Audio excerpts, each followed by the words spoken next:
Después de emplear 3 semanas enteras en reconocer las dolencias de nuestra alma y sondear las heridas que el pecado nos ha causado, debemos al presente sentirnos preparados para hacer penitencia.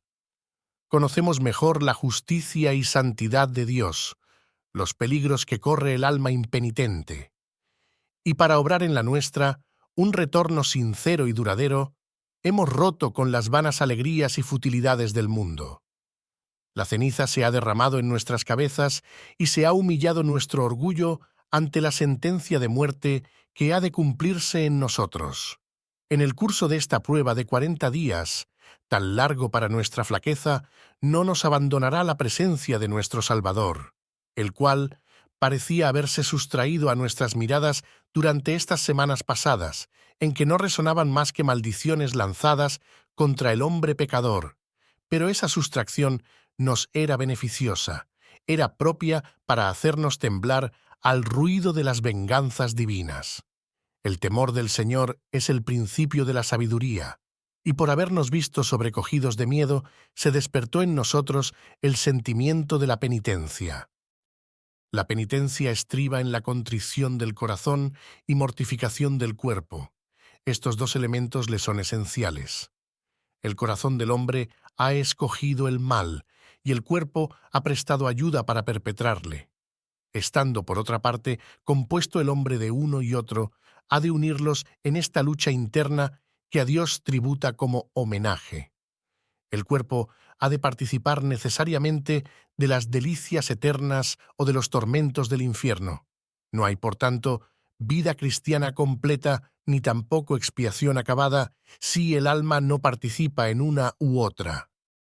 El principio de la verdadera penitencia radica en el corazón.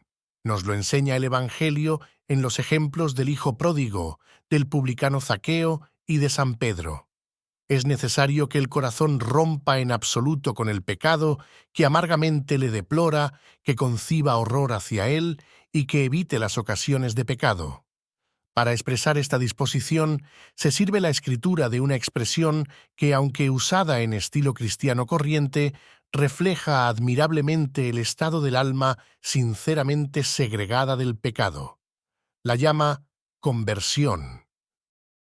Debe, por tanto, el cristiano ejercitarse durante la Cuaresma en la penitencia del corazón y considerarla como el fundamento esencial de todas las prácticas propias de este santo tiempo.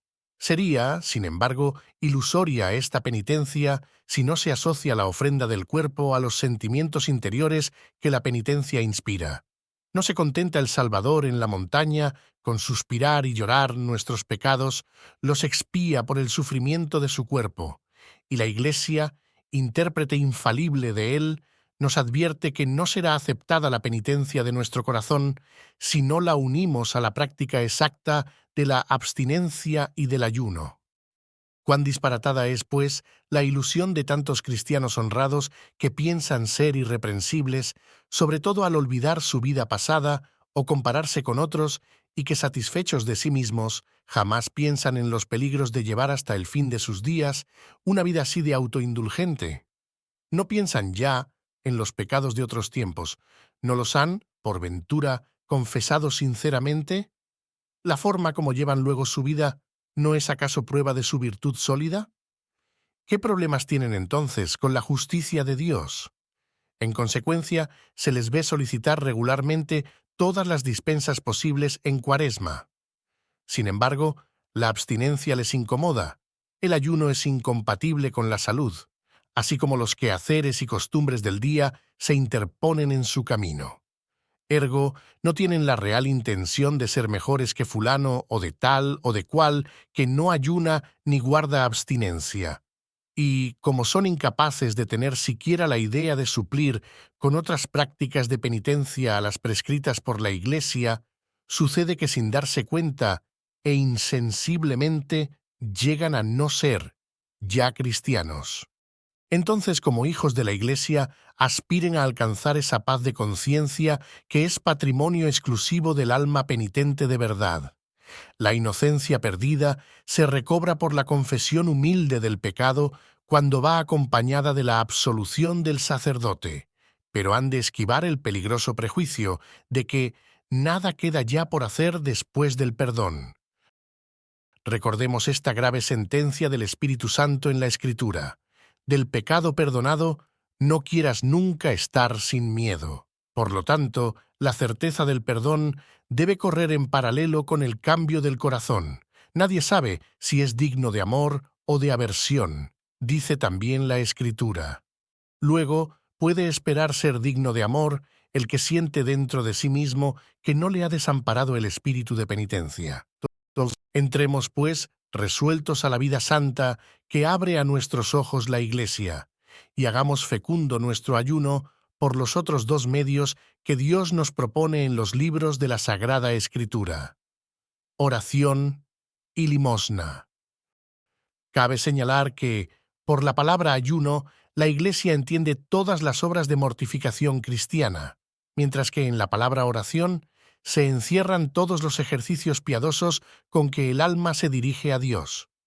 Entonces, visitas más asiduas a la Iglesia, asistencia diaria a la Santa Misa, lecturas piadosas, meditación de las verdades saludables y de los sufrimientos del Redentor, examen de conciencia, rezo de los salmos, asistencia a sermones y pláticas de este santo tiempo y sobre todo recepción de los sacramentos de penitencia y Eucaristía son los medios principales con los que pueden los fieles ofrecer a Dios el homenaje de la oración. La limosna está contenida en todas las obras de misericordia para con el prójimo. Por eso los santos doctores de la Iglesia la han recomendado unánimemente como necesario complemento del ayuno y la oración durante la Cuaresma. Es ley establecida por Dios, y a la que se dignó someterse Él mismo, que la caridad practicada con nuestros hermanos con el fin de asistirlos y ayudarlos, alcanza en su paternal corazón los mismos resultados que si para con Dios mismo se llevara a cabo. La caridad del cristiano que, aliviando a su hermano, testimonia gran estima al sublime lazo con que se unen todos los hombres en una familia de la que Dios es Padre. Como consecuencia de este sentimiento, la limosna es algo más que un acto de humanidad, sino que sublima el ejercicio de religión, se dirige rectamente a Dios y satisface su justicia. Finalmente, hay un último medio para asegurar en nosotros los frutos de Cuaresma, y este es el espíritu de retiro y separación del mundo. Las costumbres de este santo tiempo deben destacarse en todo de las del resto del año. De otro modo, bien pronto se disiparía la saludable impresión de las cenizas que en nuestras frentes recibimos de la Santa Madre Iglesia. Debe, pues, el cristiano alejarse durante estos santos días de vanas diversiones, de fiestas mundanas, de reuniones profanas y de todo aquello que sea un escollo para alcanzar la virtud. ¿Cómo podrían aparecer tales distracciones en estos días de penitencia y recogimiento sin cuestionar en cierto modo el hecho de ser cristiano? Es cierto que hoy en día la sociedad cristiana no tiene durante la Cuaresma la tonalidad exterior de duelo y seriedad que admiramos en los siglos de fe.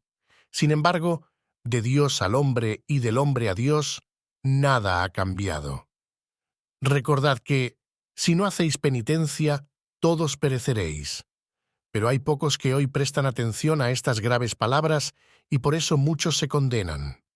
Mas aquellos a quienes tocan estas palabras deben acordarse de los avisos que el mismo Salvador nos dirigía el domingo de Sexagésima.